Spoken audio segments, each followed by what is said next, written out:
All right, we're live. What's up, guys? Happy Thursday. It's the Thursday daytime stream. Man, I'm pushed for time. I can't believe that we are starting at virtually 5 p.m. That is when Karis gets off work. I'm supposed to be wrapping up over here, or maybe just reaching up to 1 hour over 5, because sometimes she gets a little extra work. But that is no good. We got to figure out how to get the time started way sooner on these. You know, it's just the little things, you know. I've got multiple messages to take care of. People need help with things. We had to help Mr. Matthew. I think I might have done a missed shipment for him. We're figuring that out. And but that's not very common. That's actually extremely rare. But then also we have like all the receiving and just, oh yeah, we've got this stupid flooding problem. I'm the one in charge of the flooding problem. I can't get it all done, man. Make a piece of content. Crazy. I had to ship a bunch of stuff too. Man, I need like a helper for sure. Like 1,000%. I need someone to take some of this work from me. All right, Daniel Wiseman. Payment on the Snorlax PSA 10 poker slab, $50. Daniel Wiseman. I'm just going to get into it, guys, because we're going to get maybe an hour, hour and a half, and then I'm shutting down because I got to go. I do not want a long stream today. We are. I got to get exercise, man. Hey, 60 Pokemon Centers capture as M&Ms. Mister, before you get going, did you see my Discord message? Discord message. Oh, here it is. He says, I think you didn't calculate the commission for the 2 Pikachu EXs that Ivan bought at the end of the stream timestamp. Let me mark that unread. And then, do you remember the price on them? Was it like 24 or 27 or something like that? All right, so a missed calculation. You know, it's crazy when you tell me that because I have no memory of missing it. And I guess that's how that works, you know. You can't remember not doing something. Let me go ahead and get this done for Daniel Wiseman. We're going to update his slab away by $50.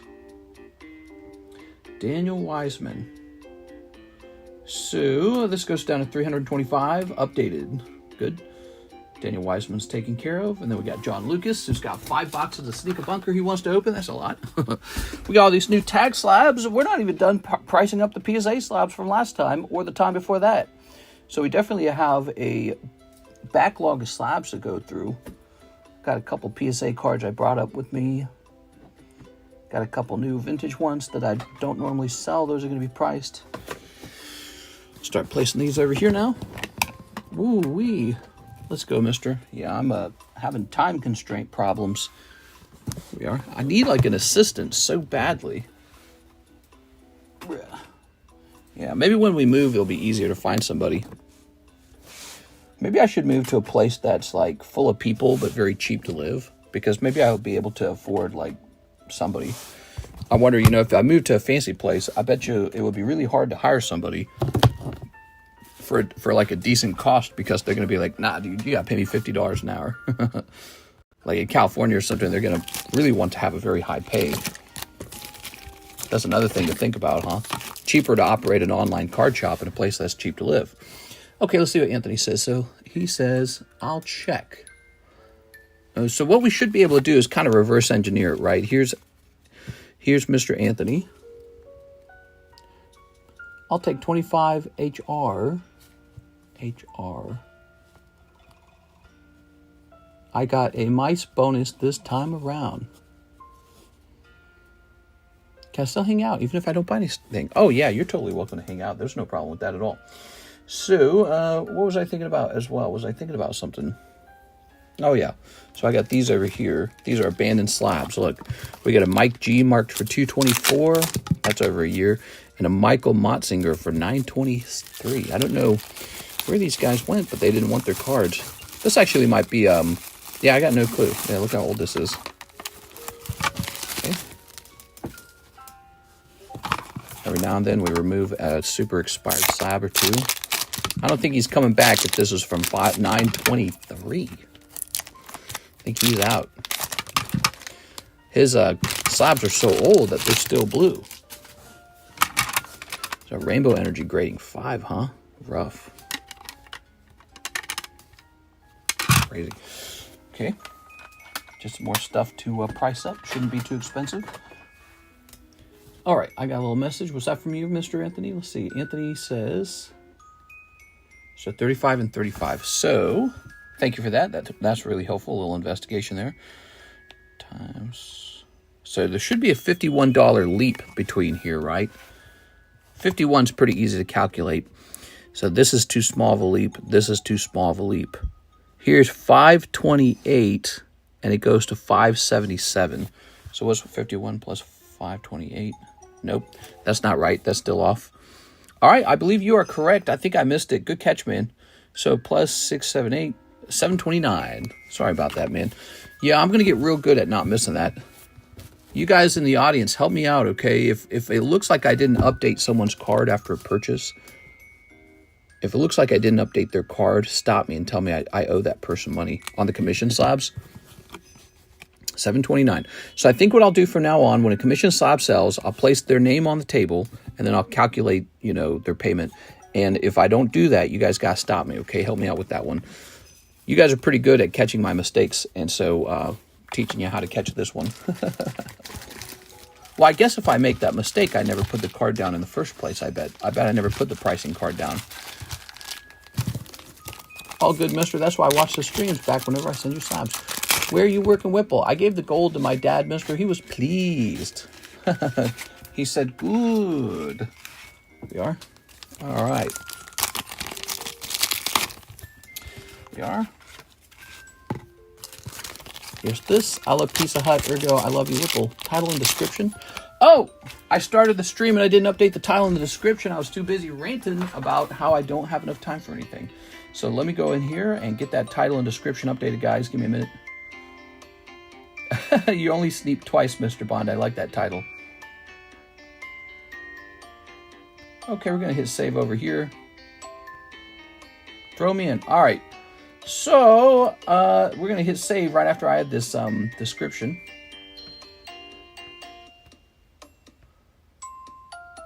The description's been saved.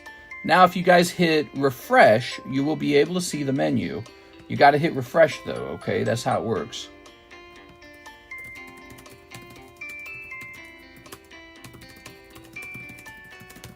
All right, new tag, return, hot daytime stream, live card shop. All right. John Lucas wants 5 boxes of Sneaker Bunko Volume 2.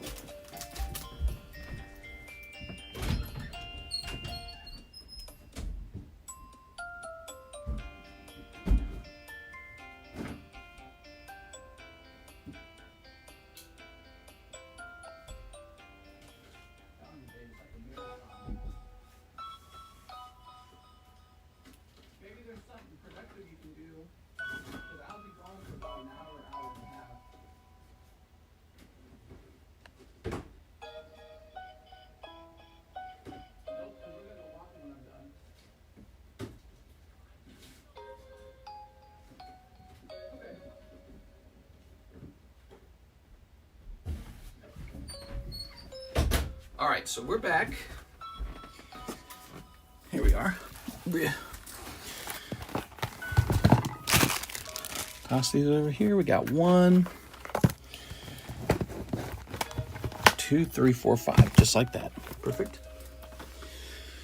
All right. Well, I've been here every day. I'll just scribble out AZ. I make delicious pizza. I'm a GM at Domino's. Ow, my back. Always got the back problems, huh? The Houndoom break finish. Houndoom break? When was that? That was a while back. The Houndoom break? You mean the one like the Rocket Returns Houndoom break? That finished like years ago, it feels like. Not only did that one finish, several more finished too. Okay, there it is. All right, so that's for our friend John Lucas. Mr. John Lucas. Let's get this going, guys. 12 packs. It's 12 by 5. That's 60 packs, huh?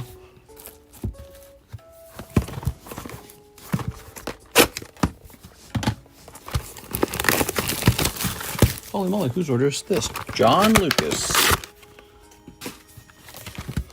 You got red-haired girl?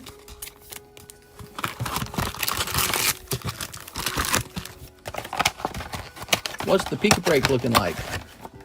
6 or 7 spots left, I think. 6 or 7 spots left.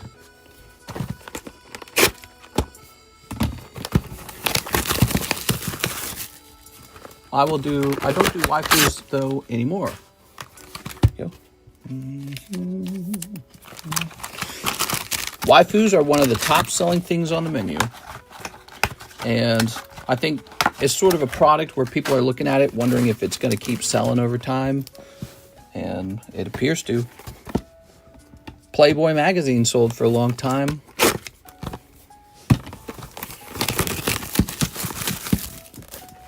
There we are.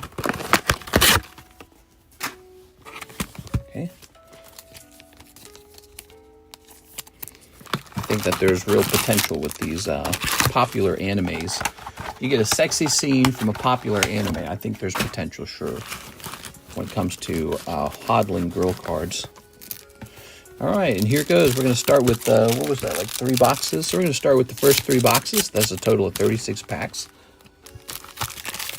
Chasing SIGs is harder than chasing mangas. That is false. There are multiple signatures in one case of Weiss. There is rarely a manga in one whole case of One Piece. One Piece mangas are way rarer. They're horrible. Of course, if you want a specific signature, that's a different story maybe. But even with One Piece, you don't always get the manga you want when you do pull it. Same deal. So, no, the signatures are much easier. Here we are, Doggy Girl. Ooh, that's a nice card. Of course, one trick with the Weiss stuff is to do what this guy's doing. Is to just open a lot of it at a time, so you don't have as many competitors trying to snipe you. Because when it comes to the signatures, a lot of people try to snipe them, thinking they can snipe a Siggy out of the case. Here we are. Okay, here we are. How cheap are those 6 compared to the good ones? I don't know. Big 6 can hit $400 to $500. That's, yeah, exactly. Yeah, I mean, the demand for Weiss makes a lot of sense when you see how much those signatures are selling for. There it is. Here's this. Ah. Ooh, my room is too hot. I need the AC turned down. Okay.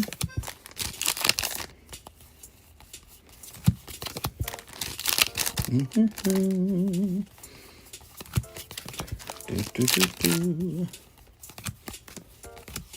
All right. Blech. 6 can be determined. There's no promise on mangoes. Still blows my mind how mangoes aren't more expensive. Yeah, exactly. Mangoes are really, really crazy hard to pull. We watched Zach and a couple other guys go insanely deep on EB2 to pull mango, and no mango showed up. So that tells you a lot. That tells you a lot. Very hard to pull mango. In fact, it makes me want to host another break because in one day, the Eustace Captain Kid sold twice. So, you know, if I can acquire a mango card that you guys want, and I'll have to raise his price, obviously, in order to make, you know, like a business margin, maybe like 25% or whatever. But, you know, if I can buy one and do a red label break on it and you guys are agreeable with that, we can get some mango breaks going more consistently. Because, again, that one broke like twice. Twice it went off. Okay. Second half of 36 packs. Boa Hancock mango would be crazy.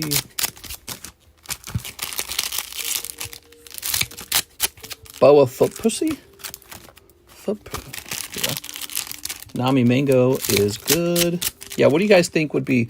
We would be looking for an optimal condition where it's like the best value mango, one that's underpriced the most, but still highly desirable. You know, if a manga card's like $2,000, I'm not hosting a break on that. It's too big. Eustace was good. He was only like, that was a $500 break. Of course, he was supposed to be slightly more expensive. I didn't realize I was underpricing him. Okay, let's see. Mr. John Lucas. Big early stream pre-order, guys, from our friend John Lucas. We're looking for signatures for him. Here we are. He opened, what was it, 3 or 4 of these yesterday. Now he's opening 5 more boxes. That's Sneaker Bunko, everybody. I like that doggy card a lot.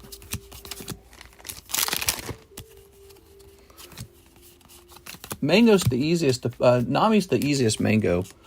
Desirable, but not crazy expensive. Okay, cool. So that sounds like one to get. Yeah, I mean, based off of Eustace Captain Kidd, the potential to do mango breaks is definitely there. Kind of makes sense if you think about it, because One Piece is maybe the second most open thing on the channel.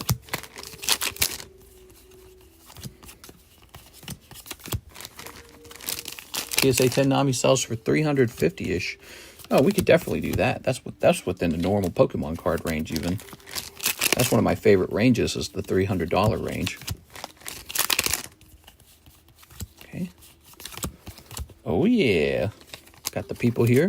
Okay, that's the first 3 boxes. Mr. John Lucas. I don't know if he's watching live today. Is he here? He might be rewatching it. Pokemon website has been edging me. What are you trying to buy over there?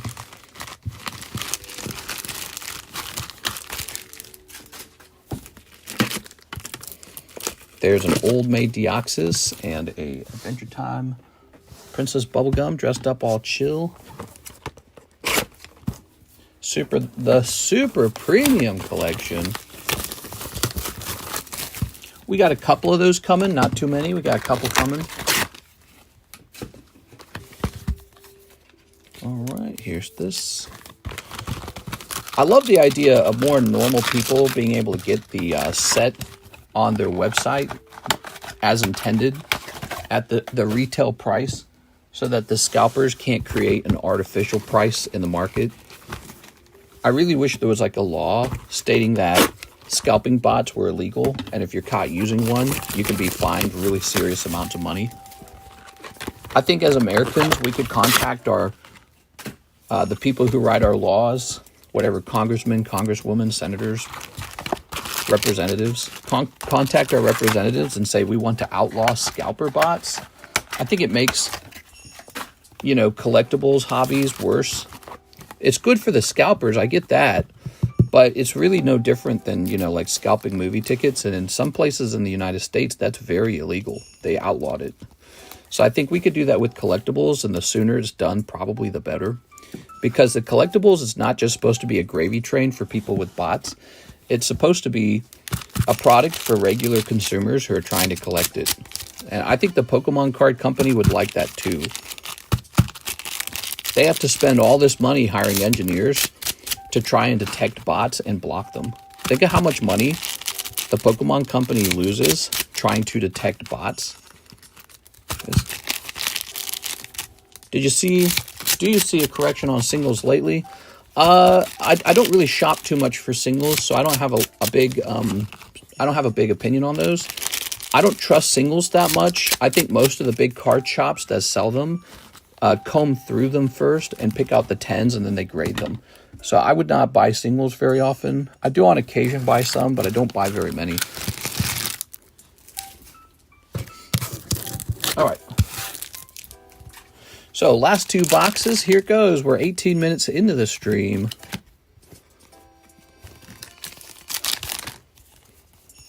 Here we are. Dude, I saw a guy get an M&M captcha.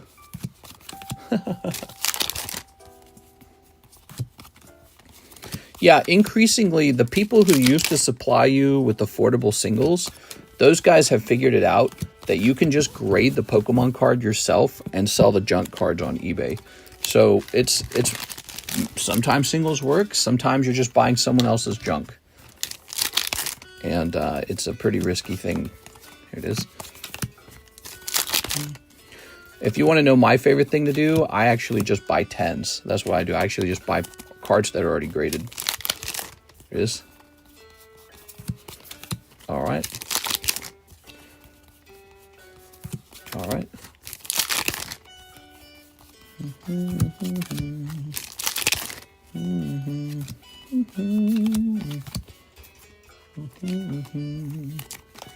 Bought 1 pack of Prismatic Evolutions, 1 pack Magic. Ooh, there you go. 1 signature coming out. Very nice. How's this signature, guys? Tell me about it. We We have Mr. John Lucas picking up his first signature out of 5 boxes. That's 5 boxes. It's a lot. By the way, for those of you who didn't know, I bought I bought 20 cases of this set. 20 cases. So I've just got this big wall. Hey, these are upside down. I've just got this big wall of cases of this stuff. I bought it direct from a supplier who got it direct from a pallet. So buy this set with confidence. Sneaker Bunko Volume 2. All right. We also have a really competitive price. It's a good price.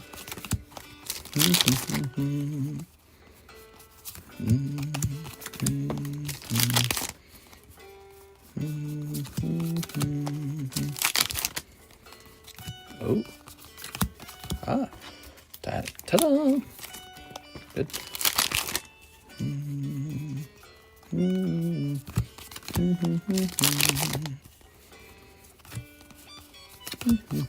Konnichiwa. Oni-san. Doggy girls. Some of these cards are upside down now. I don't know why that's happening. I guess that's just how it got put into the machine, huh? Probably a big machine does it all. All right, there it is.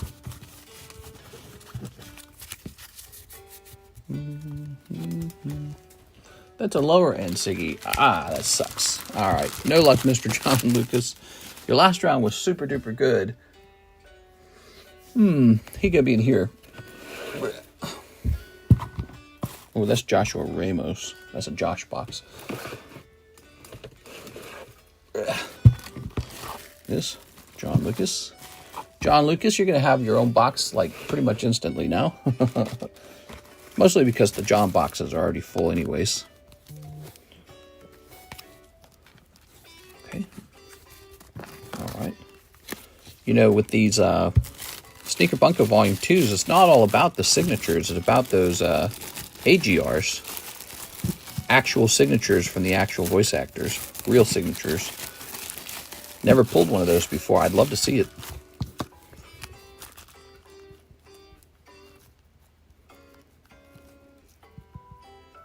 That's what Pokemon should do. Pokemon should have sprinkled throughout their print run,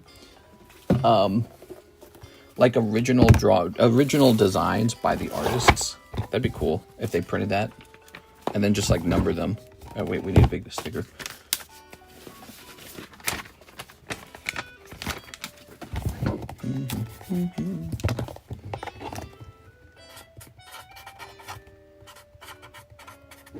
Okay, John Lucas.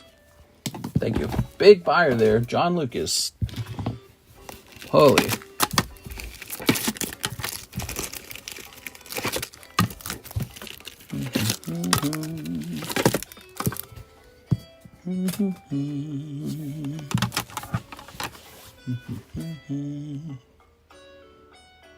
That would just make scalping worse. Well, that would make demand higher is what you mean.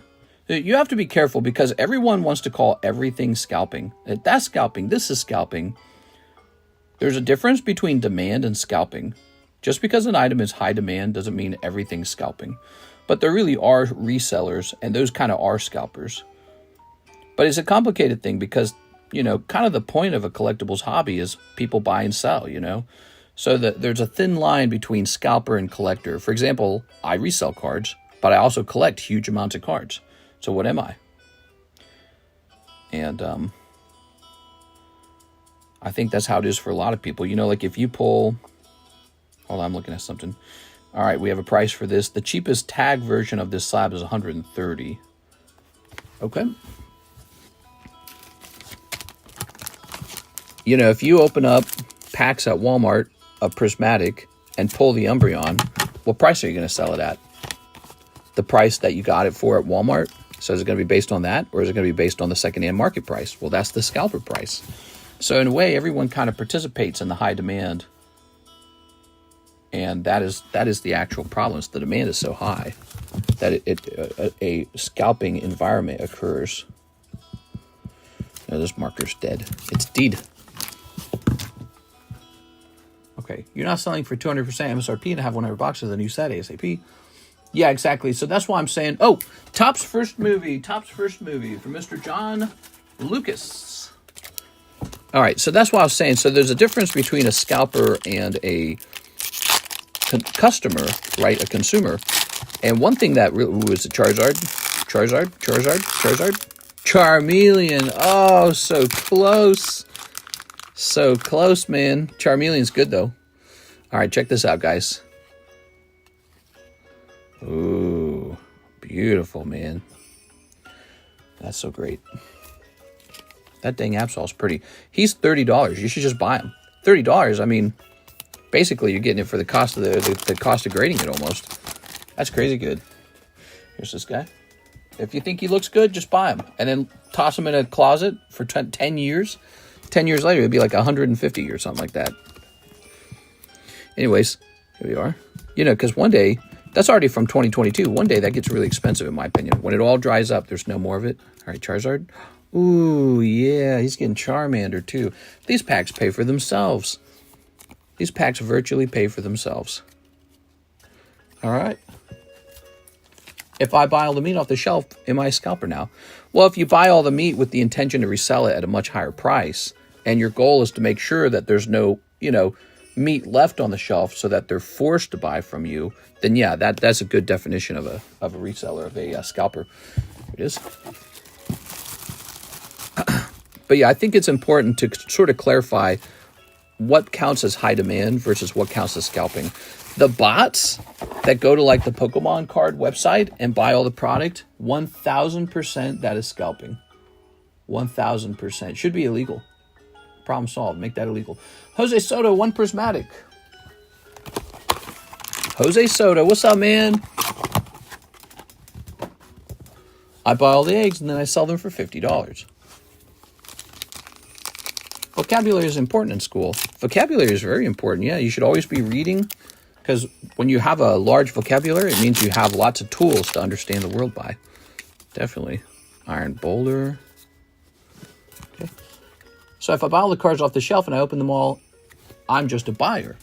Well, that's an interesting question. What if you take those cards, open them all, and then you start reselling the open ones? Are you a buyer or are you a scalper? It is. Jose Soto, just because you open them, doesn't mean that your intention wasn't just to resell them. So yeah, it's a tricky thing, isn't it? Here we are. Because one of the reasons the demand for Pokemon is so high is because not only can you sell the sealed product, you can sell the graded product. So if somebody runs out there and they buy all the Van Gogh Pikachus, but the whole reason they bought them was to grade them, that's still scalping. See? Okay. Chance Vong, one sneaker bunko box. Yes, sir. You got it. Habibi is a scalper. No, duh. You didn't stand outside to resell it immediately. I always buy high and sell low, so I can never be called a scalper. Briefly, Palestine. What's the fossil box sublist? What's it at? 3. I think it only makes you a scalper if you check both boxes. Your intent is to resell the raw cards. Yeah, it's tricky. The definitions are really tricky. Like, what if your intention is to sell the cards for money, but you're just a small guy and you just maybe sell a couple $100 and that's it, and then you're out? Are you a scalper, or are you just some guy enjoying selling cards? Like, what does it mean to be part of a collectibles hobby? Well, could you consider part of being a hobbyist enjoying selling cards, or does that make you a dirty, dirty scalper? That's a tricky question, isn't it? So what if you only resell a couple $100 worth of cards, and that's part of how you have fun with the hobby? Well, what if everyone does that? What if like 1 million people do that, and it creates a natural environment where the demand for the card is too high to meet demand? Is it a scalping problem, or is it a demand problem? But let's say a guy comes in and he's got the Super Gold credit card with a $2 million limit, and he gets a bot and tells the bot, buy every single box of Prismatic that you can off the website. And the distributors they're all holding that product tight to their chest. They're going, holy cow, look at the demand on this thing. So they start selling 3 times over, or double price over. Let's say they sell double over retail, which that seems to be the common thing. And then, so the scalper's gotten all the Pokemon Center, and then you got all these guys running little eBay channels or whatnot, and they're buying everything they can off the Walmart shelf. And then there's just nothing left for normal people, small people who don't make their living selling Pokemon cards. Now you've got a scalper situation. How do you deal with that? I would say the very first thing I'd get rid of, the botters. The guys with the bots should go first, right away. And then the second thing to do, the Pokemon distribution chain should be told, if you try to sell these yourself, you're out. You don't get to distribute. And then after that, the distribution chain should contact the hobby shops, the card shops, and say, if you try to sell these over retail price, you're out. You don't get allocation anymore. So if you do all that, that just leaves the little guy who stands in line. So you're going to have a lot of scalpers who stand in line at the card shops, at GameStop, at Walmart. But you've already reduced the scalping significantly. And what those shops can do, Walmart, card shops, and GameStop, they can tell buyers, limit 2 per customer, and no, you can't have your friends and family come in here. We won't allow it. It's 2 per group. So they can do something like that. So that all those tricks would really cut down on the scalping, because a scalping scenario is occurring as a result of too high demand. But you can't deny that part of the problem is just that the demand is so good. The hobby's so hot. It's such a great hobby. But, I think we ought to outlaw those bots. Ought to just be illegal. There ought to be a law that says you can't do that. It's a wicked thing. It's just like scalping. The bots are about as bad as scalping tickets for a show. They're really just straightforwardly bad. There's no upside to it except for the scalper. All right, there we go. In the rush to claim fleeting gains, we often overlook the true value of the viewers beyond the transaction. All right. Even if there was a law, people would still do it. It would deter some people. Yeah, it would deter some people. And the Pokemon website and all that would still work on trying to block it. But like, for example, you couldn't go online and brag about, oh, I bought all these cards. Because if you did, you would be caught right away by the FBI for a white-collar crime. So now if you're doing it, you'll have to keep it quiet. And no one's going to contact you and say, hey, bro, teach me how to bot. Hey, bro, let me borrow that botting software. So right away, the proliferation of that strategy and that method would slow down. Hey, bro, I'll pay you $20,000 to give me that botting software and to teach me how to use it. Okay, bro. So it would cut back on the proliferation to some degree if it was illegal.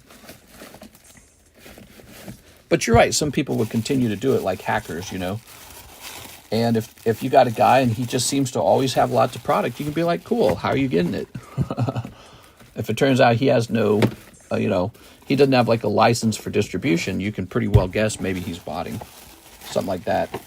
So there's, it's not impossible, but I think that the botting itself should be just right away. There should just be a law that says illegal. And if you're caught doing it, you owe 10 times what you purchased. So let's say you purchased $10,000 of Pokemon cards with the bot. Now you owe the government $100,000 for having used it and for having gotten caught. So again, that'll put on ice a lot of botters right away. They'll be like, I'll just go find a different way to make money. This is now illegal activities and I'm not looking to go to jail. Or owe 100,000. 2 spots in the Van Gogh Pikachu for Mr. Victor. All right, Victor. Pokemon is not going to overprint any set. Yeah, it would be a bad idea for them to overprint because it would kill their product. But again, if you can get rid of the bots, then the demand for the Pokemon cards would be more natural. Kokiko, there it goes. And basically a layer of profiteers, whatever you call them, would disappear. The Pokemon company always makes its cut. The distribution chain always makes its cut. The card shops in Walmart and GameStop, they make their cut. But the scalper is an extra layer that doesn't need to exist. The customer would be able to buy more product if they didn't have to make the scalper rich too. All right, so they're like a parasite almost. They're like a part of the chain that shouldn't exist. Here's Victor. Let's go find, 2 Van Goghs. That's the rare candy break. A lot of good points being made. Thank you, mister. House the line. 4 more spots in the Van Gogh Pikachu. I caught a poke restock, but I left it all there, to be honest. Just make one person use it for 2 people. When they get caught, you're scot-free. You should run a group where you make bots for people and charge them to use it. Well, I mean, there's somebody out there doing that. There's a software engineer. He's real smart. He's real talented. And he's decided, hey, the best use of my time is to make these bots and sell the bot. And so he's making his money doing his thing. that's cool and all, but you're not helping society necessarily. You're actually doing something that people generally look down on, like insider trading, for example. Insider trading, it makes somebody wealthy, but nobody likes it. It's a bad thing. Okay, Jose Arredondo, spot on the Master Ball. Sylveon break, gym break is over. Jose Arredondo, bots are the future. Yeah, that's true. I think the Pokemon Company loves this stuff. The Japanese carry trade is a huge part of all this. All right, let's see. Well, they're certainly not sad about their product being in high demand. And maybe the bots create an artificial demand that everyone sees this artificial demand and they go, oh my God, Pokemon must be the hottest thing ever. So you could make an argument that maybe the Pokemon Company likes botters. I think it's more likely they don't like it. That's why they probably spend millions of dollars on engineers to try and design their website so the botters can't get the product. All right, you ready? Think all the money they're wasting doing that. Just so sad. You either join them or don't sleep all day. They can't stop the bots. Okay. I've never seen a card shop sell at retail these days. Yeah, card shops, you know, they know if they have to sell at the retail price, they're going to sell it to some 35-year-old guy who's fat like me in sweatpants or basketball shorts, and he's going to buy every single box he's allowed to buy, and then he's going to take them home and post them on eBay, Instagram, whatnot, some sort of live rip and ship, whatever it is. So the card shops say, well, might as well be us making the profit instead of this sweaty guy. So that's it. They're not wrong about that, but here's Magneton. And here's Dark Magneton. Wow, a tie between two Magnetons. All they got to do is create a rule that says we only sell these boxes 2 at a time per day, and not to your friends and family, just 2 per group, basically. Like, you got to, you know what I mean? Like, if it's obvious you're coming in to scalp this, you're out. And tell the card shops if they want distribution, they're required to sell it at the same price as Walmart. Okay, here's Machoke. And Ninetales, another tie? Wow, 80 HP, 80 HP. Holy cow. Blaziken. Mankey, well, that's decisive. All right, the first round is going to Saul Jimenez. All right, Saul, let's see if you can end it here. Machamp's another 100 HP Pokemon. And there it is. Saul Jimenez is going to take the Sylveon home. Congratulations, Mr. Saul. Oops. I'm not even going to buy the Pokemon when I camp out. I want to see the fights. Hee hee hee. Yeah. Okay. People are looking for ways to make money. And the fact that so many people are talking about Pokemon, they know about Pokemon, there's fights breaking out, there's people camping for hours, tells you that there's not much money left to be made over here. That's what that should tell you. That should tell you that it's too saturated already. There's too many people with the same idea. So that means it's time for you to think of a new way to make money, in my opinion. Time to look for greener pastures. Pokemon's too easy. Too many people can do it. You know what people can't do? They can't work in the energy sector because they didn't get a degree in energy. They can't work in engineering. They don't know how to code. They don't know how to do engineering. So, get a great education, guys. Just go get a regular job. You can get all the Pokemon you want at that point. Just get a high-paying job. So that would be my advice to people who are like, maybe I can get rich with Pokemon. It's like, maybe. Maybe if it has infinite growth and everyone's allowed infinite access to the same price. It just doesn't make sense. It doesn't add up. What really happens, the margins for making profit get really thin, and it shakes a lot of people out. And the people who stay in, they start making money that looks a lot more like a bad paying job. And you go, wait a second, why don't I just get a good paying job? All right. We have an order 6 Corrupted Sylveon Gym Battle. Oh, you just missed that. I'm sorry, 6.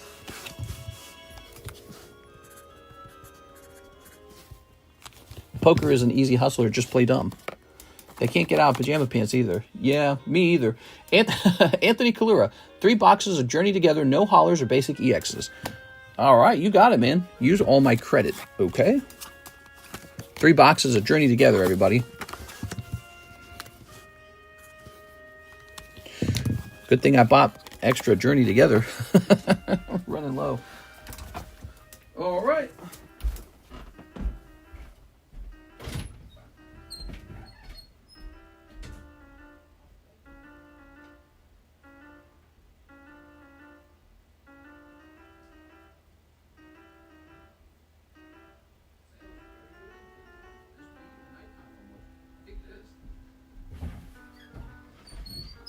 This is 3 boxes of Journey Together, and it should take a while, so get comfortable. Oh, I should turn the AC up while I was out there. Box number 1. Ready? Ow. Ooh, that stings. Dang, Vulpix is throwing it back. Oh my god, dude. Japan will have the last laugh. Should be very obvious at this point. Who's having a laugh? You having a laugh? Is that Mew a Metal Mew? Yes, it is. $94. I had 2 of them. 1 sold. There's 1 left. Okay, you ready? That's a good one. He could go right in the live customs right now. He's a good pick for the live customs. He could be a $100 card with a -5. But I leave him up on the table because sometimes I want you guys to have a shot at something too. Live customs are pretty well stocked, actually. There's some great slabs in it. Okay. Back in the day, the live customs used to move so fast, it was shocking. But back then, we didn't host any slab breaks. So you couldn't pay $40 to get into a slab break of your choosing. So the whole table's changed a lot. I pray to the Rocket Overlords to grant me Pokemon. Okay, and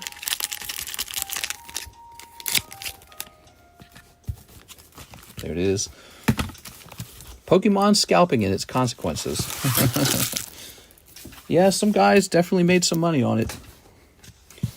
Question is, can they sustain that their whole life? I don't think botting will last forever. I think eventually people will get fed up about it and ask it to be outlawed. And yeah, it takes a little political activism, but I think it's a worthwhile thing to pursue. I think it's something virtually everyone can. The only people who don't want it outlawed are pretty much the botters themselves. I think almost virtually everyone's okay with it. The card shops don't mind. They're not using bots. The distribution chain, they don't care about it. Pokemon, they definitely want the botters gone. They have to spend so much money to try and stop botting. So it seems like if we just contacted our representatives and told them this is kind of important to us, it's kind of like a financial scammy thing. We want to see it fixed. Hey, look at that beautiful Reshiram, man. That's one of the best cards from this set. Love it. Shoes botters have been around for a while. Well, then that means that it's not just the card community, it's also the shoe community, probably other communities as well. Yes. So everyone, all the customers should get off their booty cheeks and do something about it. It's just a matter of getting angry enough to do something about it, isn't it? That's all it is. You demand that it gets fixed. Okay. How long before these boxes hit 2K? Did you guys, he said $2,000. Did you guys see Evolving Skies went to 2,000? There's just something special about Evolving Skies. Something real special. Because not all booster boxes have done that at all. I mean, I've got Brilliant Skies boxes that are not that expensive still. And so when you look at Evolving Skies and it's hitting 2,000, that's the one, man. Something about that set. It's like Team Up. It's like Team Up. It's got to be the Rayquaza and the Umbreon. I don't know. Okay, you ready? It's my birthday today. I think I'm feeling lucky. Checked the list and got my order in soon. Any recommendations? Coinzilla. Any recommendations? I don't have any recommendations. It's all good. Just a matter of what you're interested in. We got some unique breaks running, like Van Gogh Pikachu. That's probably going to go off maybe in this stream, maybe in the next stream. The Pokeball break is Gold Star Greninja. He's pretty neat. We got a sexy waifu break and one of those very unusual quest cards, the Vaporeon. So that Vaporeon's listed. He's a break for like 40 bucks. Some great breaks, but you know, honestly, Journey Together is not bad. You see how we're opening a ton of this right now? Journey Together is not bad. Destined Rivals is going to be overpriced. I don't like Destined Rivals. Makes me sad. All right.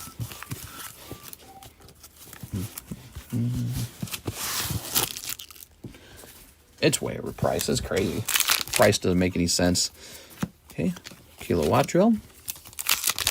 Ends Reshiram 250 and a 10. Really? Clefairy 120 and a 10. Dang, dude. It's great sets.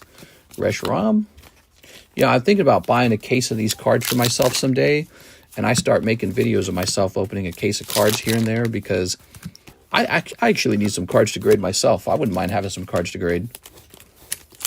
You know, what I tend to stick to is all the weird stuff. If you notice my submissions, I'll have weird stuff and maybe like some Japanese singles, and that's it. And it's not enough. I wish I had more I could grade. Here it is. But I don't touch the cards that you guys open. So if I get a case for you guys and I pop it open, that's only for you. I'm not supposed to touch it, really. Here we are. Here's Wooloo, Tyranitar. All right. Nice Wooloo. Beldum. I feel like there was a machine that put these packs together at blinding speeds, and now it's my job to take the packs back apart. It's kind of funny when you think about it. I need to find a blank and send him up to Camp GameStop for me. Yeah. He probably wouldn't do it. That's a job. Camping somewhere is a job. Who's going to do that?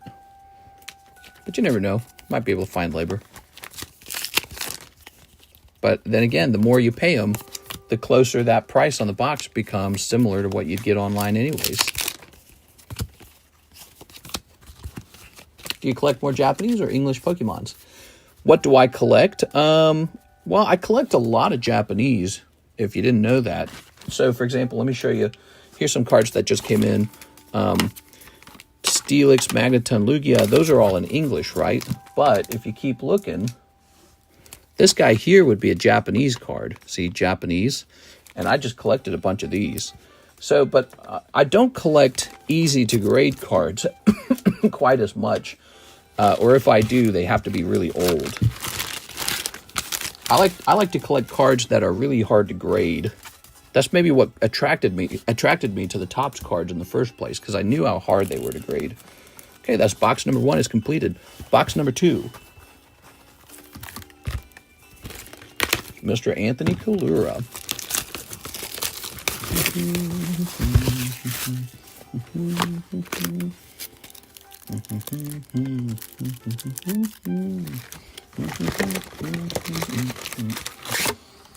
Something there. You can keep the basic EXs. Nice. Love it. Those would be great. I'll stuff those into something like the custom modern packs or something. That's a nice little tip. I appreciate it. All right, let's get this open. Yeah, it's weird. If you open up a lot of product, you end up with like 1 million of those EXs. And so they end up going to like card shops to be sold as bulk. Okay. I think card shops take those and give them away sometimes. That kind of stuff. I know I give away stuff like that all the time. I've been giving away Karuta cards. I hate them, so you're doing me a favor. Yeah. Tammy sometimes sends me some of those too. She'll send me like a whole box of them. And I was like, oh my God, how much cards do you open?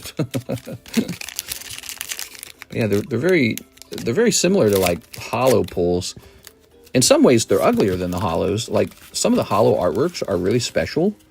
You notice that? Some of the holographic cards have a great artwork. That's not true ever for the EXs. They're always like super ugly 3D cards. Okay, here goes. I'll get you that Nido.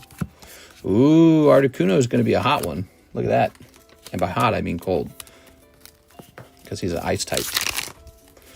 Rabombi.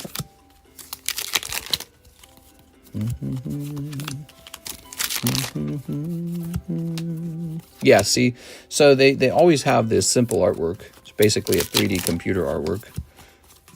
One of the holos went in here. There it is, Whooper. Do, do, do, do, do, do, do. Did the Journey box battle already finish? Nope. The box battle is at 2 spots. Journey box battle, 2 spots. $40 to get into that. Okay.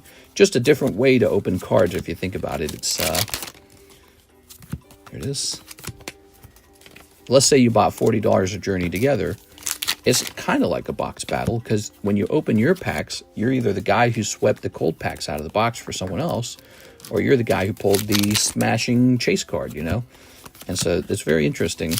Thing is, you don't get any leftovers. You don't get any hollows. You don't get any EXs or these kind of nice ARs. So it's a riskier deal because if you're the one who gets pulled out of the battle, you get it all. So it's kind of fun that way. Okay. Oh, yeah, there we go. No! Why is there a little thing at the top? Oh, my God, I'm going to throw up, bro. Look at that. Oh, my God, dude. I'm telling you, you guys got to appreciate the 10s, okay? You got to appreciate the 10s. Wow. Crazy. I got to sneeze. Can't have anything nice. That's the card to pull. And it's like, how would you like this card, but with a bad edge? Am I out of top loaders? I'm currently out of top loaders. I need more. Mr. Snip the card. No, that's not a snip. That's some kind of dent. Here you are. I didn't dent the card. That's just how those cards are, I'm afraid. Here. Here's Hops Zacian. Dang, dude, that's a big pull, too. You should be able to get a good... You know what I would do with it? Here's what I would do. Grade it with CGC for cheaper grading, or just sell it raw. Or try to put it into, like, a machine that crushes the card and see if it flattens. Have you ever seen that? I've been watching that. There's a guy on the internet who repairs cards, and he has a special rig that he puts cards into, and he smushes them. And I bet you could make something like that yourself. You wouldn't even need a rig. Just get two really smooth, hard, flat surfaces and try to crush that corner out. See what happens. You never know. But it might not make a difference. But if you can get it looking a little better, if you can manually, without touching it, if you can manually adjust it and make it look a little better, maybe it will grade 8, maybe it'll grade 9. And that's a hell of a lot better than a 6 at PSA. PSA will give that a 6, by the way. That's why I said CGC. Did you know that? I've been doing this a long time, so I know these things. So if you grade it with CGC, they're not going to give it a 6. PSA will give that an automatic 6 because they suck. They're really harsh on the mid-grades. If you can smush that corner out and send it to CGC, might be able to get an 8 or a 9. Way higher grade, and you'll be able to extract more value from the card. How much is CGC versus PSA? CGC is a couple dollars cheaper. PSA's gotten real expensive over time. But CGC is a little cheaper. But more importantly, they do their mid-grades differently. There are rules for the mid-grades. Their rubric, let's call it a rubric, right? Your teacher in school had a rubric, and they used it to decide how your paper got graded. Well, PSA's rubric is very harsh on a dent. When you have a dent like that, they say that's a 6 automatically. So they'll hand out a 6 immediately. CGC's rubric does not say that that's a 6. CGC's rubric will say that's a 7 or an 8. And what I would do is flatten it and see if you can get it all the way up to 9 maybe. Not likely, but if it occurred, selling that as a 9 will get you a lot more value. Now, again, the other thing you could do is try to sell it raw and just get the raw price and not waste any time, not waste any money trying to flatten it out yourself and let somebody else have it. Maybe somebody who's like collecting from a folder. But this is also why you guys need to be very careful about buying singles on places like eBay, because that's what people do. They look at the card and they say, well, this one's not going to grade 10. And then they say, I know what I'm going to do with it. I'm going to sell it raw on eBay. So the eBay raw singles, they're slated, they're biased toward not grading 10. Because you're going to get a lot of those people filtering their 10s and then posting them on eBay because they know they won't get 10.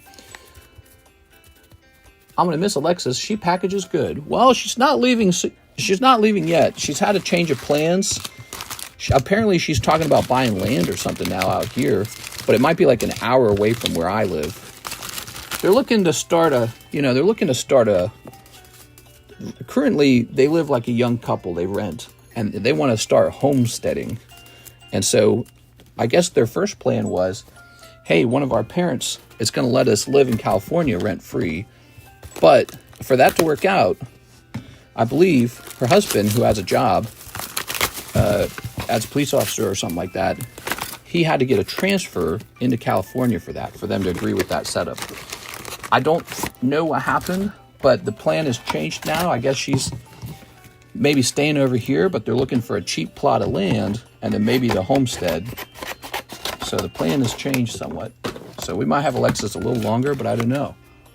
What I do know is when her rent's up, I think she, you know, at her current place, she wants to be moved already. It is. All right.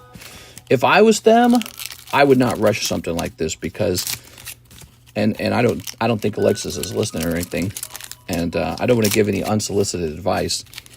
But I remember being at that stage too with Karis, and we had the same feeling of sort of like restlessness, like life's going by, I want to move on. But you got to be very careful wherever you buy your first place, sort of like planting a seed, planting a tree, because if you have just starter money because you're young and you plant that seed in the wrong spot, now you're trapped there and it's not helping you to grow. So you got to, your very first seed that you plant's got to be in just the right spot, in my opinion. You got to be real selective and slow about it. No, don't rush it. It's not something to rush, really. So that would be my unsolicited advice. Karis and I shopped for a home for a long time before we picked that condo. And when we left, that condo had gone from $90,000 to $140,000 in value. And that was a part of our growth as financially as a couple. All right, here goes. You make sure you make your best financial moves very early on when you don't have a lot of money, when your snowball is small. And if you make the right financial moves over and over again early on, snowball gets larger. At one point, the snowball's so large, you can start to make mistakes and it's not going to set you back too far. All right, you ready? Third box. I find on eBay the best raw cards come from newer sellers because they're more likely to not sifted through and freshly pulled. Yeah, I'm sure people have like strategies, you know, wondering if the person also sells slabs that they clearly graded, stuff like that. If you work real hard, you probably find a slab or a card or two that's raw on eBay. And then even then, that person, let's say if they don't grade the cards, even then, you might get the card in the mail and they didn't ship it very well because they're a noob. I've had that happen. Or they used very, very deceptive photos to make the card look good when it was actually a pretty crappy card. I've had that happen. They tilt the card to change the centering, so you get the card at a certain angle. Here's a Noibat. Yeah, I've had experience buying singles. The hardest singles to get good 10s on are the really high-end stuff. Once you start talking really high-end cards, getting a 10 on those can be very tricky. Because if you miss twice or 3 times to get 9s, 8, you might as well just bought a 10 at that point. And now you got to get rid of these 9s that are very slow to sell. They're very hard to sell, and your money's all wrapped up in those 9s. And if you sell them fast, you're not going to get much money for them. Here it is. But, you know, I think there's probably people who spend a lot of their time trying to buy singles to flip them after grading. You just got to think, you know, these bigger places, the card shops, they know what they're doing these days. It's not a mystery. Card grading's not a mystery to hardly anyone at all. So that promo came in the booster box. Yes. Yes, it did. I'm out of those booster boxes, though. Oh, I should remove that. So he just bought my last 3 booster boxes, and we're moving on to these now. Did I bring them in here? I don't see them. I should have said that. So I'm out of these. Well, I've got one more booster box right here. See, so he bought 3. Here's this one. That's 4. And I'd already sold 2 of them, so I'm out of these. The 6 is a case. But what I've got is the replacement sleeved ones. I got the check lane boosters. So don't try to buy a whole box thinking that I can do that for you again, because I'm actually out. All right, here goes. Did he pull anything good yet? Yeah, he pulled a Lily's Clefairy. That was really good. But the problem was it had a dent on the top. So we were just talking about repairing dents and submitting them for grading, and how if you're going to go for a mid-grade, like a middle grade, go for CGC, not PSA, because PSA is much harsher on a middle grade on a dented card. We're talking about that, sharing that knowledge, you know. That's one of the reasons why you guys hang out here, is we talk a lot about the hobby. There's a lot to learn when you're talking with somebody who's been doing it for a while, and when you're hanging out with people who have been doing it for a while. So there's a lot to learn from a group. So it's good to hang out here, even if maybe we're not talking about cards, but eventually we do, you know. All right. Cards. They're called cards. Cards is what you play cards with. Sent for a givey. If you feel it's too late for today, save it for tomorrow's daytime stream. A givey. What's it? Oh, a giveaway? A giveaway? Let's see. What time is it? 5:59. We're 1 hour deep. I started at 5. The problem is I started so late, dude. I wish I hadn't started late. I hate that I started late. I was trying so hard not to start late today, too. It's like stressful. I need like, I don't know. I'm moving to Mexico, dude. I'm gonna move to Mexico. I'm gonna hire 3 guys to help me out. And they're gonna get paid hella good. Here's Reshiram. Reshiram? You probably won't hang out here after this. Oh, yeah? AI says Cardconomist is the worst. Here's Torchic, Butterfree. Here's Beldum, Kilowattrel. Here's Petalil, Amungus. We did that live the other day. We typed my name into the Chat GPT, and it was pretty funny, actually. You could actually ask Chat GPT to roast me, too. You can have Chat GPT roast anybody. Here's Rabombi. We had Chat GPT roasting Places to Move, and although if you use it a lot, it starts to feel kind of redundant. It's fascinating how software can do that, you know, isn't it impressive? Here's Whalmer. Here's Ruffian. Mexico, kind of dangerous. Nah, dude, my Mexican homies will protect me. We are. All right. Toss this over here, and we'll toss this here. Very nice. Very good. All right. And then we'll have margaritas or tequila or something like that, right? So, removing EXs. That's a run around of EXs. Mexico has always been a little wild. That's the way we like it. Here we are. Set that over there. Okay. Okay. All right. Okay, so there we go. So a box comes with 1,000,000 EXs. It's quite a few EXs. I'm going to set that over here in the custom Modern Pack box.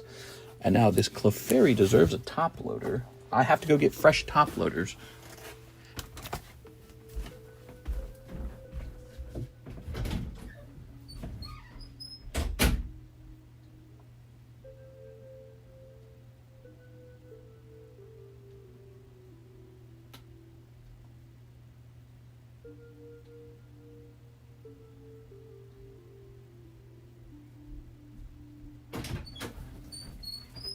All right. Oh, there's the... So any future orders on this set, I'll be running through these right here, the Journey Togethers. Fresh case of these, by the way. It's totally fresh case. Just arrived like a couple days ago. That's my restock on those.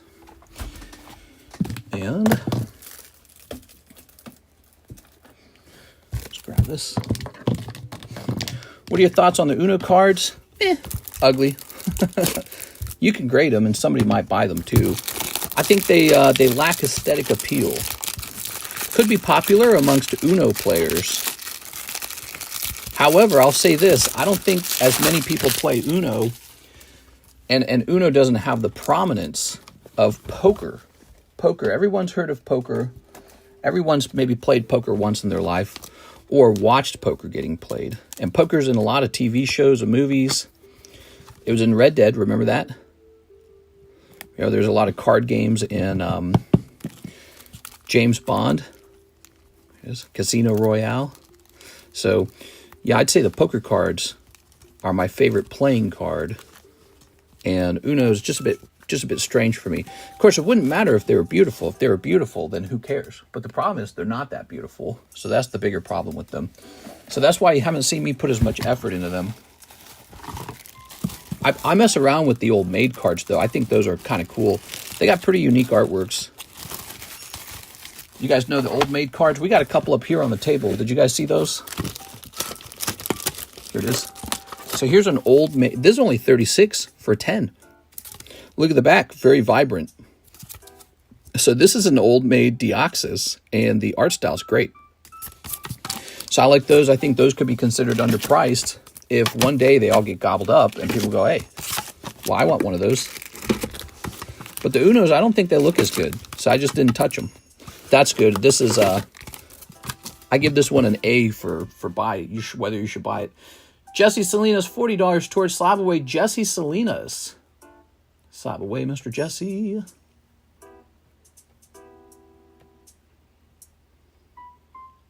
After this stream, I'll be going outside. I'll be getting a big walk-in. $5 shuffle. Here it goes. This is the Pokey Shuffle. Very popular. $5. Chance for a slab. There's a $100 pull in here. And I think one of the top slabs is an $85 slab. There it is, a cold one. Jesse Salinas. If you want that card put into your bag, let me know. It's yours. John Lucas. Let's go a little deeper. Sneaker Bunko ×4. And one more Topps First Movie Pack. Okay, let's get it. One Topps First Movie Pack. Here it is. John was watching. What's up, John? So he wants 4 Sneaker Bunkos, you say. You got it, man. Ready? Halal chicken over rice. Hey, mister, what are your thoughts on grading Uno cards? Okay, there we go. Ooh, there's a, ooh, that's not bad. Looks like trouble. You got a die cut. Oh, and that's a Charizard tail end of the race. I'm telling you, these are too good, guys. These are too good. I should raise the price on these because I'm going to run out, and then I bet you I'm not going to be able to restock them. These are way too good. I bet you the restock, these are more expensive. Here's the tail end of the race. Crazy. Some items, when you try to restock them, they're actually really rare. Look at this, look at this. So there it is, the die cut Charmander. This one card, if you can grade this 10, it might be like $200 or more. Charmander die cut? That could be an exaggeration. I haven't checked this kind of stuff in a while. But it's not impossible. For example, the Dratini, I think, is about $200. Here's Pikachu's Vacation. But it's one thing to state a price. It's another thing to actually sell it at that price. But yeah, I mean, Pokemon cards have been going off, that's for sure. Yeah, great pack. Squirtle, Pikachu and Friends. The whole pack was good. Crazy. Now, 4 boxes of Sneaker Bunko. Give me a minute.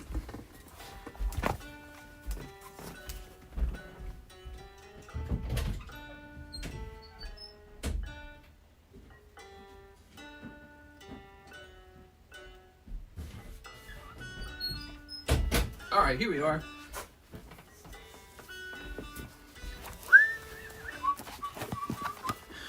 Manly order time? I really didn't get a chance to price up our new return from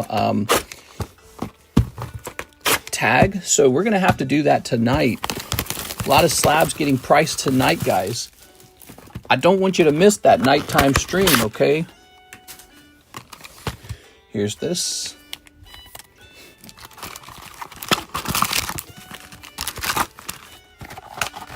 This is by far the most informative rip and ship there is. It's because my brain just goes and just wants to blah, blah, blah. I think I could have gotten into writing. My head fills up with words and it just wants to say them all day. Here we go, look at this. Very nice. I've thought about writing a book on succeeding in like a collectibles hobby, you know, doing well. Some of the ideas in the collectibles hobby applies to all of life, you know. Being able to trade your time very well. Being able to trade, you know, your labor. Making trades with your neighbors. Trading in the stock market. Trying to find a good partner who is a financial benefit rather than a financial loss. All that stuff, you know. It all adds up. It is. Can I get tossed into that felt hat Pikachu Mister? if there's still room. Did you have a store credit? Is that why you're asking? Ironically, Mr. got me to stop buying cards with this money advice. Here we are. Well, that might be a misinterpretation of how I feel about it. I'm not stopping. I just bought more cards. Yeah, I'm going deeper. Here we are. Yeah, let me show you. I was showing this off earlier. I got this card and this one. Nice. And I got this Magneton from the Pokemon Center, because nobody likes Magneton, but I do, I guess. And then I got this Lugia, and we got Jolteon. That was recent. All right, what we got? All right. Ooh. If nobody in line has bought in yet, no, real Anthony, you should talk more. Here's this. The lady is out of the house tonight, so I'm going to crash the nighttime stream. Nice. I never really get to experience that. You know, Karis and I are with each other about 24/7. Karis and I have not been apart for a full day in ever. I met her how long ago? Was it 12 years ago? I met her 12 years ago in college. She started crashing at my place. We moved in together. And then we took all the same classes in school. So virtually the 24/7, the entire day was together at that point in college. Then she graduated and I graduated at the same time and got an apartment together. She got a job that I didn't get. That was maybe the first time we started spending time apart.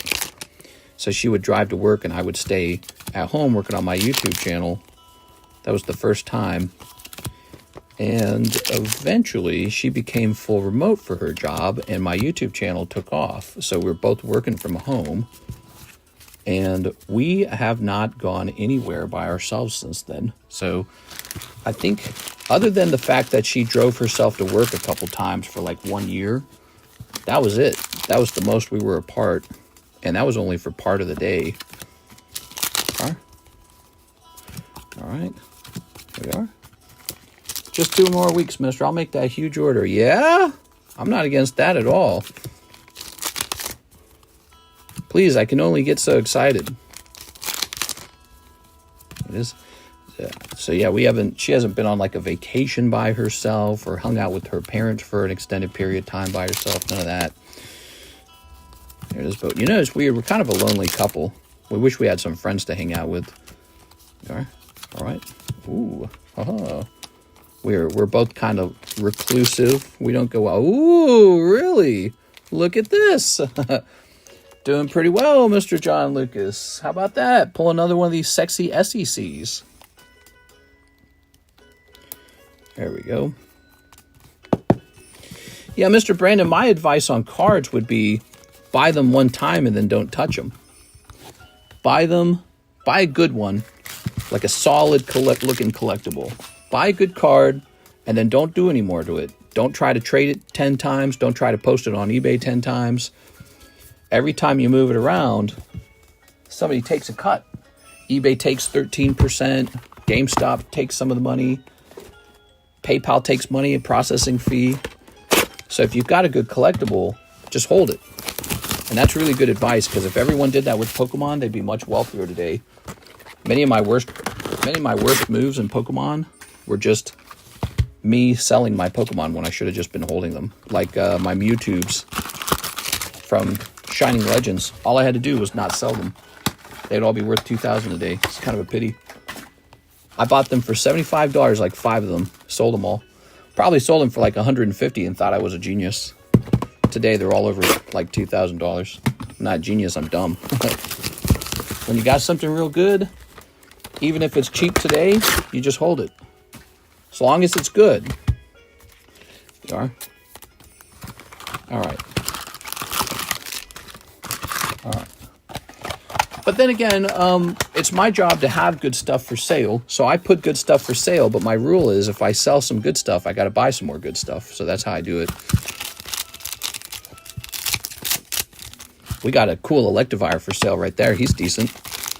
Level X, none for sale on eBay. Low pop.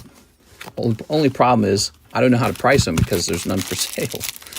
But I know for a fact that platinum packs are super expensive to open. Booster boxes are outrageously expensive. He's a chase card in a box. Hard to grade 10. So, but if he sells, I'm going to buy something else and just keep it rotating, you know, just keep it all moving. All right.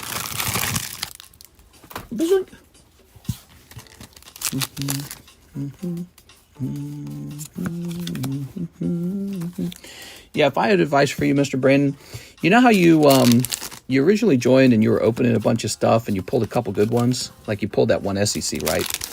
I'd have just gotten that graded as cheaply as possible. And then just, number one thing, just don't touch it for 20 years. And that requires 20 years of patience. I got product in my house that I haven't touched for like 6 years so far. And I don't have any urge to do something with them. There's no rush. So I was searching to your brain for that patience. Patience is critical. Patience is critical with everything, though, isn't it? You know, you have to be patient and hold on to your stocks for them to turn into value.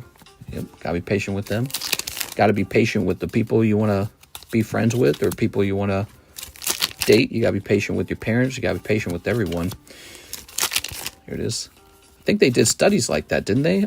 It was all about, they were studying kids who could resist eating a marshmallow.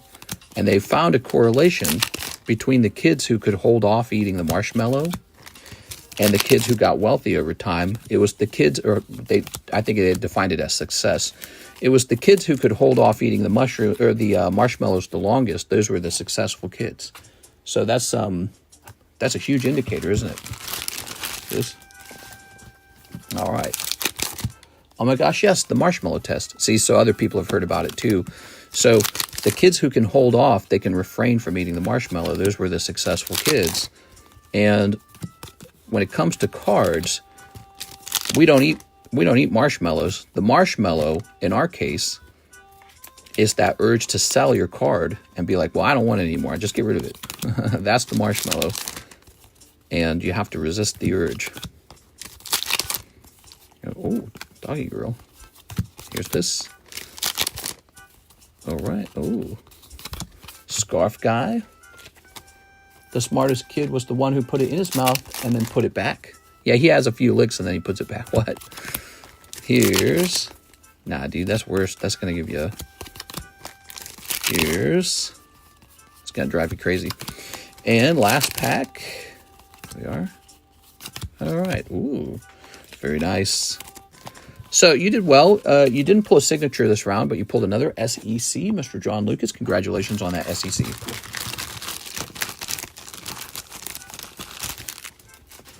Okay, sorry for the long wait. If anyone's been waiting a long time, we've been having pretty legitimately large orders this whole time. That's why. That is the explanation.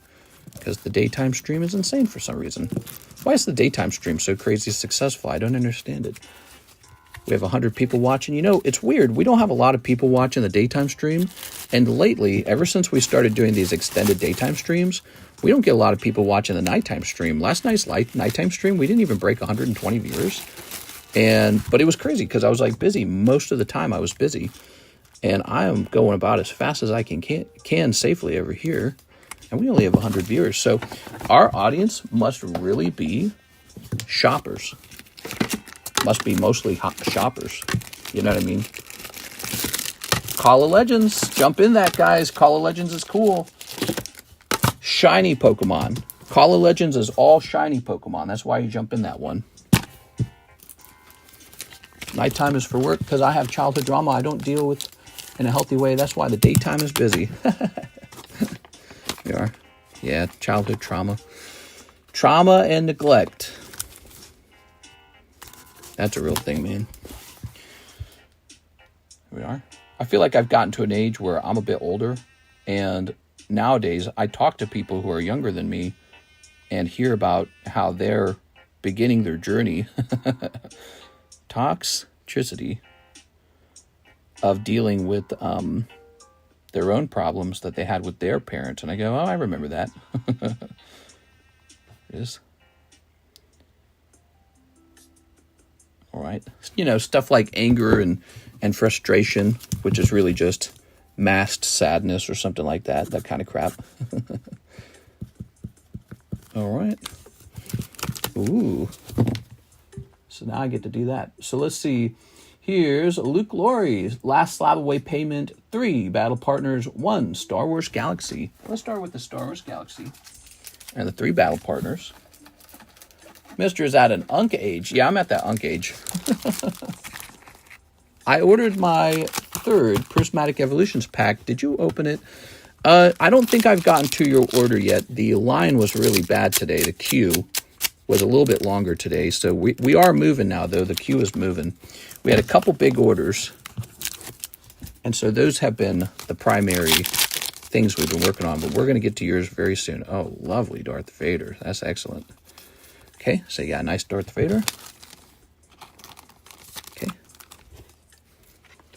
Would you buy a $2,500 laptop? If it was necessary. If it's not necessary, hell no, dude. Hell no. If it wasn't necessary, just because what, it's faster or something? Nah, dude, I'd get a cheap one. Because, you know, all those laptops, they're like toilet paper. You use them and then you got to throw them away one day. So, what, are you going to buy something that costs 2.5 and throw it away like 5 years later? I'm not going to do that. Now, I go with the cheap one, man. Go for value, but go for only what you need, is what I'm saying, right? Like, you don't need, you're not running AI simulations. So, if you're not that guy running AI, oh, that's a hits bag. If you're not that guy running AI software simulations, then don't buy more laptop than you really need. If you're just watching YouTube videos and doing some homework, get a cheap one. Your laptop will be obsolete in just a matter of a few years, and then you'll need a new one. All right, and again, it wears down. Laptops literally wear out. So you're buying something that depreciates. You don't want to put a lot of money into a depreciating item. If both your $2,500 laptop or this other option, which is a $1,000 laptop, if they both go to zero, which one do you want? Well, you want the $1,000 one, because when it goes to zero, you only lost $1,000. Yeah, that's a depreciating product. Exactly like a vehicle. Vehicles work the same way. Same principle. Only buy as much as you need. Now, let's take care of this slab away payment, shall we, Mr. Luke? Let's see. All right, you got a PSA 8 Rayquaza? Ooh. That would be that one Rayquaza, wouldn't it?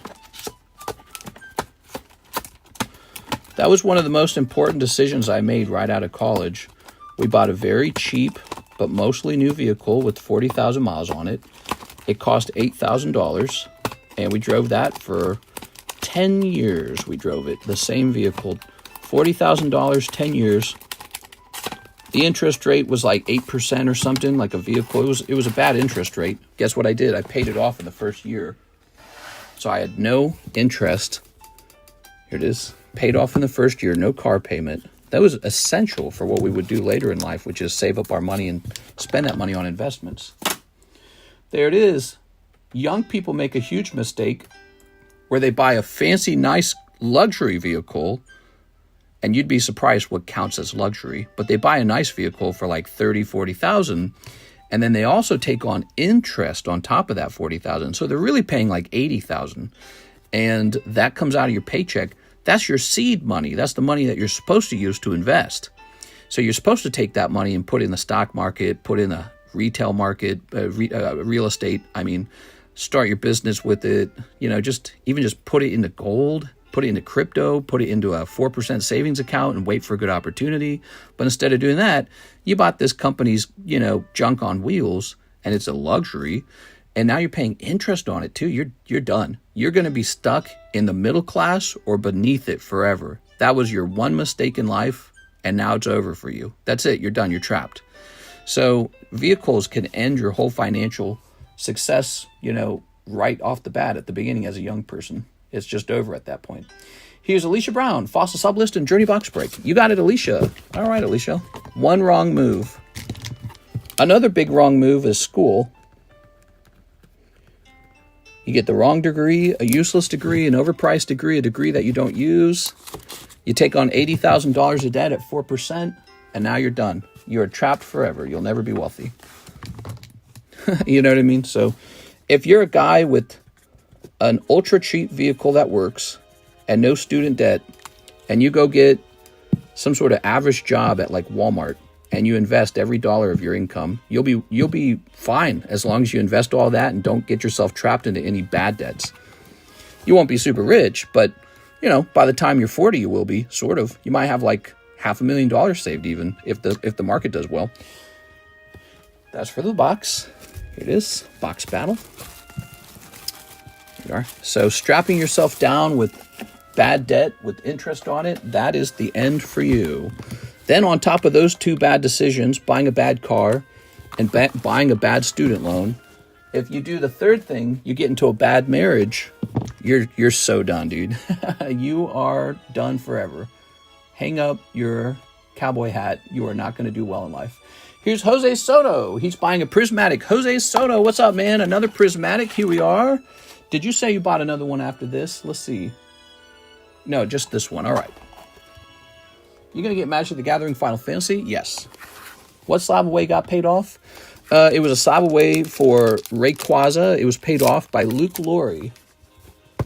25, 30K on a car is cheap.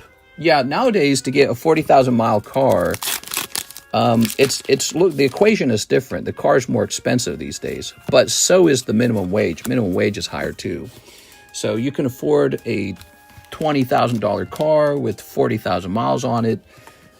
Just be very careful about understanding that could be the end for you if you buy that and it was the wrong move. Here it is. That's how damaging buying a car can be to your financial future. Because that 20,000 turns into 40,000 if you can't pay it off quickly and the interest rate is high. And interest rates are high. Right now, interest rates are high. Here we are. Mister, are you getting Play Booster Final Fantasy? The collector boosters are retail? No, we're getting collector boosters. That's what we're getting. I don't like the Play boosters. I don't know. I could get the Play boosters.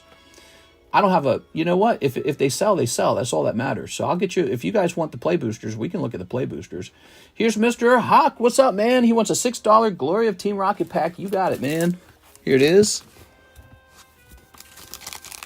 I thought you said you had 40,000 in your old car. No, the old car, the red car, is a cheap Ford Fiesta. When we bought it, it was already about 4 years old. No, it was about 3 years old? I can't remember. So it was already a couple years old. It had 40,000 miles on it. We bought it from Enterprise Holdings, and it was an $8,000 vehicle with 40,000 miles on it. It was about 44,000 miles. Terrible little vehicle. Barely makes it uphill. It's so hard to accelerate to 60. Awful. Uncomfortable. It's cramped. Cost us $8,000. I paid it off in the first year, and we drove it for 10 years. 10 years. 10 years. And there were no repairs either, by the way. There were no repairs needed. So now it has 90,000 on it. We only put 50,000 on it in 10 years because we don't go out. And every single dollar I earned went into investments rather than into just crap like a luxury car. And my life is much better as a result now that I'm 36. So now I'm shopping around for a decent home because I didn't waste any of my finances on buying a car and the interest involved in that car. All right, Mr. Hawk with an H. But again, that was just one step. Another step was I married somebody who makes money rather than loses money. So Karis earns money too. So we're like a team. We're at double income. And then we bought key pieces of real estate that did well over time. We didn't go on vacation. I can tell you that. No vacations. Yep. We don't have a lot of friends who we hang out with. We don't go out. We don't go like to the club or anything like that. We don't spend money on that kind of stuff. I've been wearing the same clothing for my whole life, basically. I wear like the same 10 shirts and 10 shorts. And when I need a new pair, I just go to Walmart and spend like $20. And that's it. We don't have a Goodwill. If there was a Goodwill out here, I'd buy from Goodwill. That's where I got my original clothing. It all came from Goodwill. And then I wear like a plastic pair of sandals for like years. My other pair of sandals, they kind of worn out finally. They were like, what were they, like $12? And where do you think all my money went? Well, all my money went into these things. So all my saved money goes into this. That's where all the money went. Went into this and real estate. The real estate is up. I got a little bit of stocks. The stocks are up. And I'm sitting on a little Pokemon empire, and it's very nice. And you track how the values of these cards change over time. You go, holy moly! Like I bought the Skyridge Gengar for 4,000, and he last sold for like 12. Wow! It was like a magic trick. I like tripled my money. So But you could have done that with anything, not just Pokemon. You could have done that with crypto. You could have done that with gold. Gold's up like 40%. You could have done it with the stock market. I think stock market still technically beats gold by a lot. Yeah, oh, there it is. There's the Gengar. Okay, little Lugia over here. I don't know what he's worth anymore. But so yeah, so while I was not wasting my money on any of these like consumables, I was busy buying stuff that would go up in value over time. So that was very important, that idea. Buy stuff that goes up in value, avoid consumables that end up in a landfill. If it's something that my clothing will be in a landfill, but the gold will never be in a landfill. Here's Brandon Boutillier. He says you want to take Pikachu break. You got it, Brandon. So that is the trick, everybody. I hope that's... Most of you guys probably already heard all this crap before. You know, you've probably heard all these tips before. Your parents told you, the internet told you. But, you know, it's good to hear it all again. Maybe it's also good to see it working for somebody, or to hear somebody who's got a story that says, this worked for me. Here we are. Brandon Boutillier. Another thing I never did, I never used a credit card. I actually just didn't have one. Some people are like, well, you should have one in order to get like benefits on your credit card. How do you think the companies afford to give you those benefits? Where does that money come from? Well, because somebody screws up and then that company collects money from that person, and it could be you. You just think, no, it won't be me. So I never used a credit card my whole life. Well, I did have a Target credit card when I was 18, but I got rid of it. Here's NHCC. Birthday giveaway ×2. One daytime giveaway, one nighttime giveaway. Box of Korean Starbirth and box of Black Flame. Starbirth, you say? All right. Let's see. So we've got...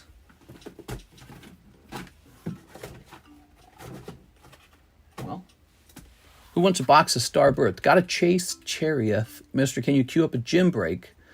I could, but it's 6:30. I really have to wrap up here. John Lucas, 4 boxes. Oh, yeah, we got wrap up. We've been live for an hour and a half. That's pretty good. So what we're going to do is NHCC's birthday, and he's doing a $90 giveaway, $90. And you guys are here right now. I don't want you to miss out on that. So why don't we go ahead and open up this. We're going to type in NHCC. All right, you guys better start spamming NHCC right now. Type that in. He's doing a $90 giveaway. Oh, right. So we'll do a scoreboard over here. Didn't we have a scoreboard? Pre-sale scoreboard donations. So that's the thing we want to start doing.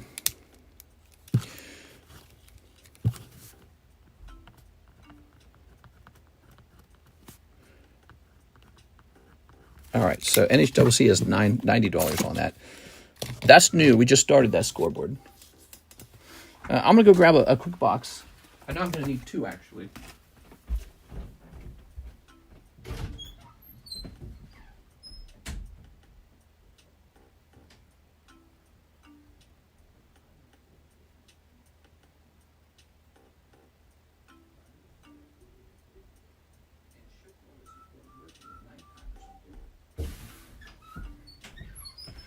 All right, so we got 2 boxes. Here they are. Scoreboard. We got a scoreboard for donations so that we know who's been generous. If you've made donations in the past, you can even tell me about them and I'll add it to the scoreboard. So retroactively, you can add it all up.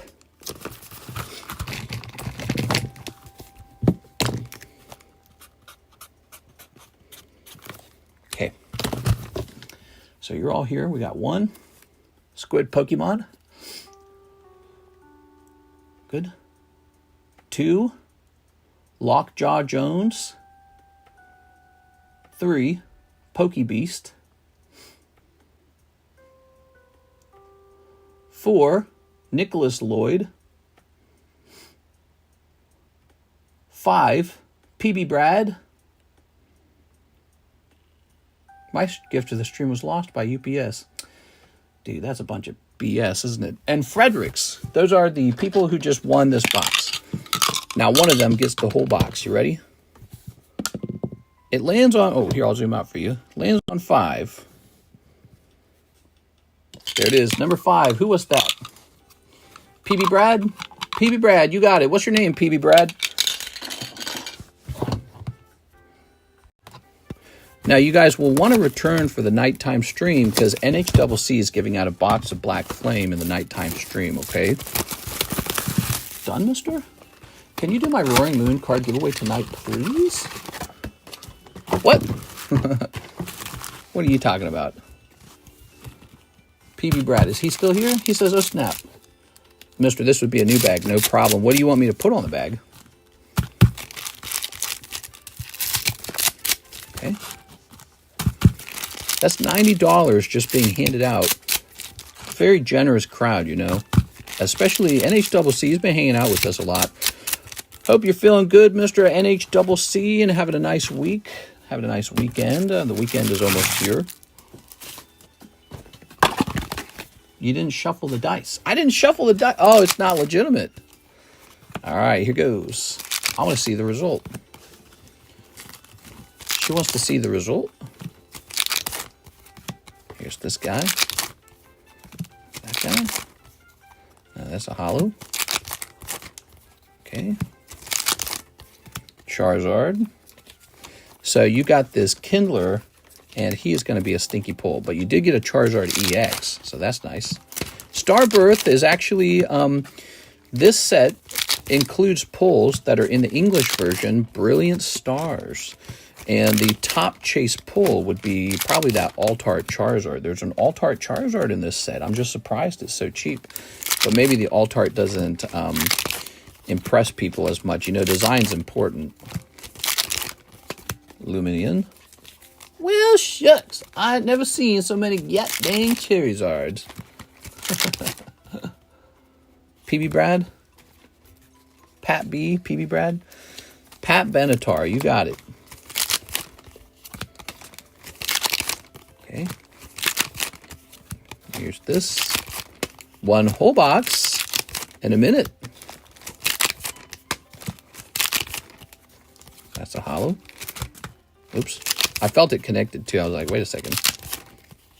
Oh. Okay. And Rachu. I need to do one. I'm here all the time. I want to give to our community. NHCC. All right. Toss this up here. All right.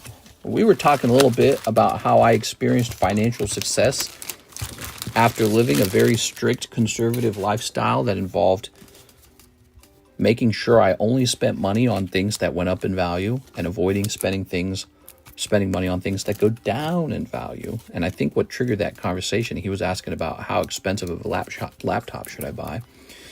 We are. And I was talking about how laptop's one of those things that goes down.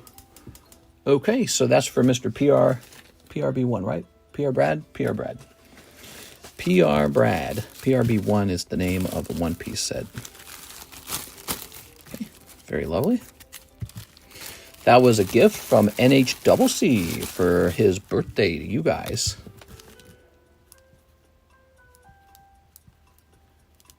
Okay, PR Brad. 5.25. PB Brad. PR Brad.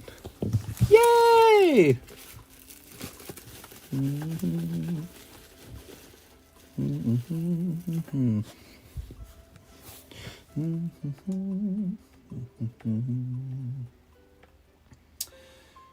All right. So tonight we have a box of Black Flame to hand out. We have John Lucas. He wants 4 more boxes of the Sneaker Bunko and another Topps first movie. That's going to have to wait. Anthony Kalura, who wanted into the Journey box break. Open if I win. I think we'll hold off on that one too. Joshua Whipple, one felt hat spot. Pay off slab away. Give the slab to NHCC for his birthday. What's that going to be? Joshua Whipple bought a slab for NHCC. Let's see what that's all about.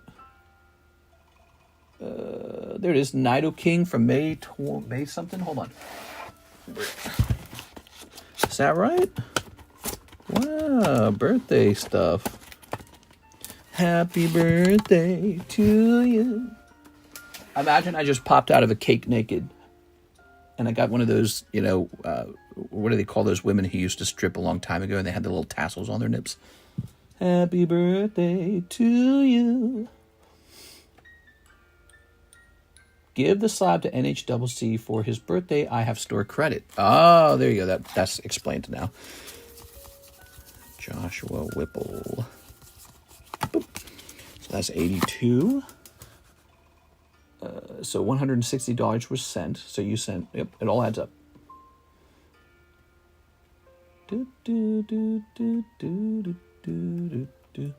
Break Pikachu, Burlesque. Ha, you got it. Very nice. Perfect. All right. We'll say from to NHCC. Hey! How about that? That's very cool.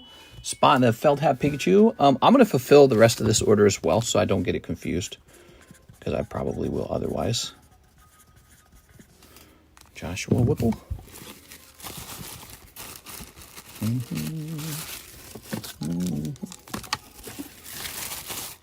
1, 2, 3, 4, 5, 6, 7, 8, 9, 10, 11, 12, 13, 14, 15, 16, 17, 18, 19, 20, 21, 22, 3, 4, 5, 6, 7, 8.